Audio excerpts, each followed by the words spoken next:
Today,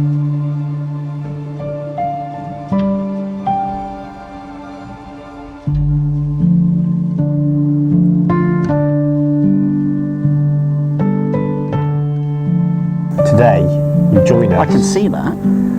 On our first trip to one of the Embryo Lakes. And the lake we're on today is called Baulking Lakes.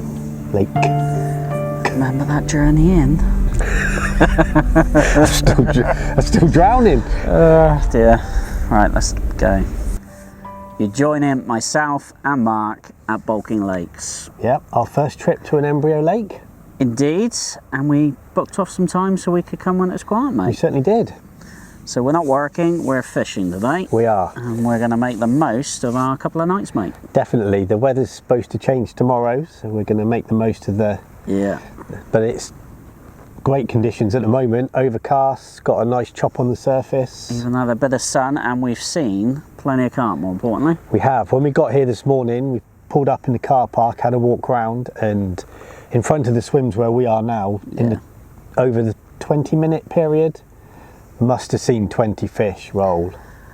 Yeah, I must admit I was a bit dubious about coming to a new lake, not having seen it before. Obviously we did what most do, check it out online, see what we could find. Obviously got some good information from Josh Bennett, who sort of put us onto the water, and yeah, I mean, as soon as we sort of came round to the corner, had a quick little scout, we saw fish. Sort of puts you straight at ease, and we think, right, okay, well, we know where to go. We still had a good look round though, mate. We did. So if you don't know this Baulking Lake, so it's a 20-acre lake. Yep. 14 swims, and it's situated just between Swindon and Oxford, so not far from our doorstep, Steve, really. No, but the good thing is, I think, you know, we have to highlight you can only have 10 anglers at a time. Yeah, so the venue's available for lake exclusive sessions for up to 10 anglers, as Steve said. Yeah. Or you can have smaller groups, so you can book it out exclusively for 10, or you can have 2 3-angler groups and a group of 4 as well to make the 10 up. Sure. So there's never more than 10 anglers on the lake, so 14 swims. So if you do nice empty ones. Yeah, so if you do pick a duffer, at least you have an option to move. Yeah. But I mean, to be fair, from what we've seen, not like we're expert because it is our first time down here, they've been quite spread. They have. The bulk is, you know, we went for a peg 6, I think we're in. We did. And there's quite a few out in the sort of centre area, but you know, we've seen fish to the left-hand corner, to the right-hand corner, and even on the far side. Yes, and the lake's stocked with more than 580 carp to mid-30s. So, you know, there's plenty of fish to aim at. We had a couple already, haven't we? We have had a couple already. So we can definitely report we've had them to, was it mid-20 you had? Yes. Yeah, so we've had a couple of 20s, we've bumped a couple, but yeah, it's looking really good. It is. I'm looking forward to the nights ahead. Yeah, we certainly are. We'll sort of figure it out as we go, but back to a bit of the lake sort of rules and so setup, I suppose. The general rules, the rules for fish care, and there's some bait rules as well. They're all very sensible, and they're all online on the Catch app. So make sure you check these out before you arrive, as there are specific bait restrictions that change at different times of year. So it's worth checking it out. And also, you can use 3 rods, but you're only allowed to use a zig on one of those. So, you know, that's worth mentioning, I think. To be fair, all of our bites have been on that one rod, haven't they, mate? They have. They have so far. 5 or 6, you know. If you could use more, we might have had more, but obviously you've got to comply with the fishery rules, as we would. So yeah, 1, and it isn't stopping us from catching, mate. So Hey, I've just seen a show out there, Mark. And to be fair, we haven't put any bait out yet either, have we? No, we didn't. We wanted to sort of tiptoe in just to see what happens, to sort of get a feel for the water. We don't know what's happened before. We don't know who's been down here, so we are literally just going on a little bit of the information we've got and found, and obviously what we can see in front of us, mate. So 6 bites. We've only been fishing 5-6 hours. So, you know, really good start. Yeah, very pleased. And another point worth pointing out as well, all the swims have jetties. So make sure you bring stage stands or a rod pod If you don't have these, you could use long bank sticks that you could put in next to the jetties, but yeah, just to give you a heads up really. Don't do what I did and leave your butt rests at home. So I had the stage stand, the buzz bars, and no butt rests. So. And no screws for them, and Steve, no either. screws. So you know, I started really well. Yeah. So the back panel in my van is now hanging off because Steve's nicked screws out of it to put his stage stands in. I'm useless, but I know I can always count on Mark. There's also no water or power on site. No. There is a toilet, but make sure you bring your own water supplies and your power packs and things as well.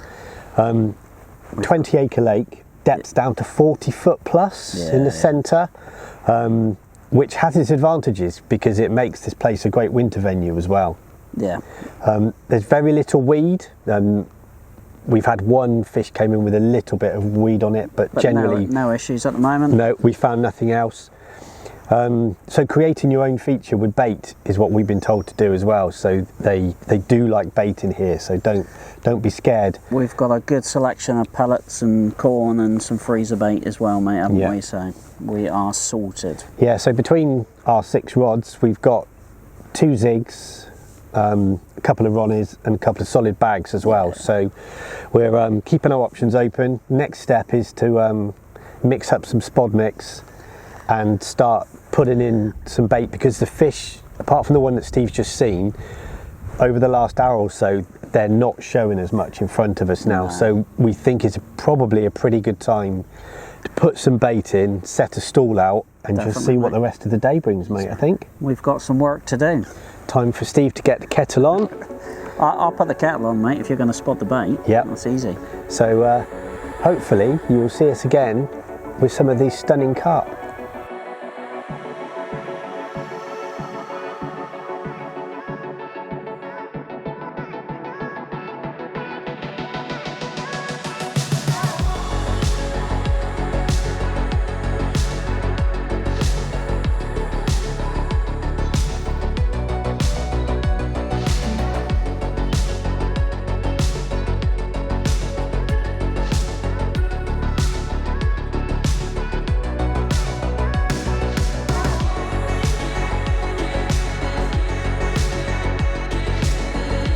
Despite a fantastic start, the fishing soon slowed. We knew that we didn't have long before the rain came in, so we got our spod mix up together, baited those rods, had some lovely food, and settled in for what remained to be a very quiet night. Well, good morning. As you can see, Mark is finally playing a fish. From yesterday afternoon, it went pretty quiet, didn't it, mate? That's an understatement, yeah. Well, that was the kindest way of putting it. Yeah. We had a great start, a very busy few hours, and had 5 or 6 bites, and then it pretty much shut up shop.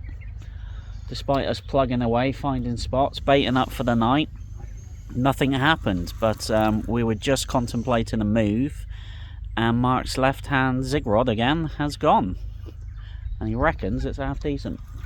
Feels okay. It would take anything at the moment, Steve, to be fair. To be fair, as long as it's not a bream, which by the look of the bending out rod, mate, it ain't. Well, the weather changed completely overnight. From about 11:45 last night, the rain started, and it was on and off all night. Yeah. It's been pretty grim this morning. It's misty rain now, but it's meant to be clearing up, so we're hopeful. We're obviously going to keep plugging away. We will shut this off and try and get this fish in, which we will show you. And yeah, reposition the rods, and hopefully we'll have some more updates for you soon.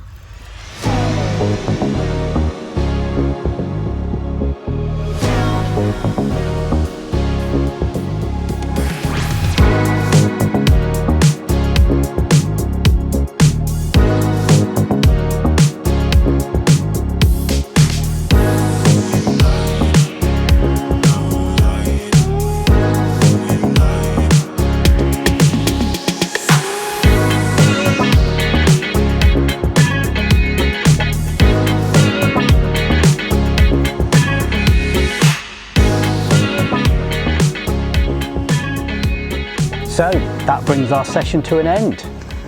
Interesting trip. It is an interesting trip. The heavens have chucked everything they can at us. Yes, a bit of a change in the background behind us. As you can see, we're in t-shirts, you think, you know, it was sunny and it was awesome, but the truth is everything is absolutely saturated. So we have chucked it all in the van, quick change in clothes, and we're under the canopy, and it's raining now, isn't it, mate? So I think this is our 3rd or 4th full change of clothes since we've been here. Yeah. It's been a wet one. Weather has not been kind, but thankfully the fishing has, mate. It has. What a trip. And we have had some sunny spells as well, but yeah, what a trip. Weird. as we said at the start, our first experience of an embryo complex. Yeah. First time at Baulking Lakes, and not disappointed with the trip, and looking forward to a return, I think, as well. Well, I think the last update was we was playing one in the morning, and then we sort of cut off from there because it went nuts, didn't it? We were getting, it did. you know, takes back to back. As soon as you put the rod out, it would go. As soon as you put the rod out, it would go. And pretty much it all came on the zig, didn't it, mate? And over a period of 50 minutes, we had 5 fish. Five bites, literally every time we threw the zig back out, it pretty much went again. So that was great, and we thought, here we go, we're going to fill our boots. And as the only thing that came in after that flurry was the rain again. yeah, and it definitely moved the fish. Yeah. One thing we have learned about this place that we've seen in this session is that the fish, because of this rain and wind, they have moved with the wind a lot. We did chase them a bit yesterday, didn't we? I was going to say the fish have done more laps than we have, but we tried to keep up with them. I'm not sure if that was the right thing to do, but you know, there was the option to move to a few different swims, and we went on the shows, to be honest. We did. Learned a lot. We have managed 19 takes. 19 takes, yeah. Fair few of those good 20s, a couple of mid-20s as well. So yeah, I mean, and I think learned a lot. Yeah, hopefully you'll see from the pictures as well. Yeah. The carp in here are immaculate. That is one thing I would say. Definitely. They were gorgeous fish. We've had fish from mid to upper doubles. As Steve said, most of the fish we've caught on this trip were 20s. Yeah, really nice ones. They do go bigger than that in here, and we will return to target some of those. But they didn't need to be 30s, to be honest. They fought with everything they had. We've had a great trip. Like Steve said, we have got soaked. We've been sat in t-shirts a couple of times, and then the wind gets up again and the rain comes across, and we're heading for shelter. There's a few clips of Mark casting the zig back out in torrential rain. I think that's, you know, commitment to the cause. And Mark has fished really well. To be fair, I chucked the rods out a couple of times, but we weren't really concentrating on most of those bites. Have all come from your swim on the left hand or the middle on the zig, mate. So. Yeah, which is unusual because speaking to the bailiffs and things here, most of the fish here are caught over bait.